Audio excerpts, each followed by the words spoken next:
নির্বাচনের প্রচারণার আড়ালে ভোটারদের ব্যক্তিগত তথ্য ও এনআইডি সংগ্রহ করা যাবে না। বৃহস্পতিবার ইসির এক সংবাদ বিজ্ঞপ্তিতে এই নির্দেশনা দেওয়া হয়েছে। নির্বাচনী আচরণবিধি প্রতিপালনে নির্বাচন কমিশন প্রার্থীসহ সংশ্লিষ্টদের আহ্বান জানিয়েছে। সংবাদ বিজ্ঞপ্তিতে বলা হয়, নির্বাচনী প্রচারণার আড়ালে কতিপয় ব্যক্তি কর্তৃক ভোটারদের ব্যক্তিগত তথ্য এবং জাতীয় পরিচয়পত্র সংগ্রহের বিষয়টি বাংলাদেশ নির্বাচন কমিশনের নজরে এসেছে। জাতীয় পরিচয়পত্র নিবন্ধন আইন 2010 অনুযায়ী অন্যের জাতীয় পরিচয়পত্র বহন কিংবা হস্তান্তর করা যাবে না।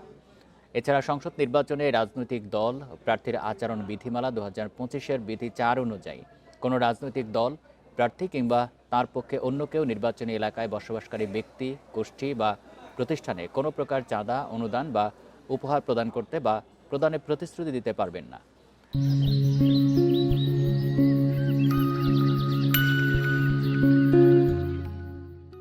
এসব কার্যক্রম বিধি অনুযায়ী শাস্তিযোগ্য অপরাধ। নির্বাচন কমিশন সকল নাগরিক ও সংগঠনকে উল্লেখিত কার্যক্রম থেকে বিরত থাকার আহ্বান জানাচ্ছে।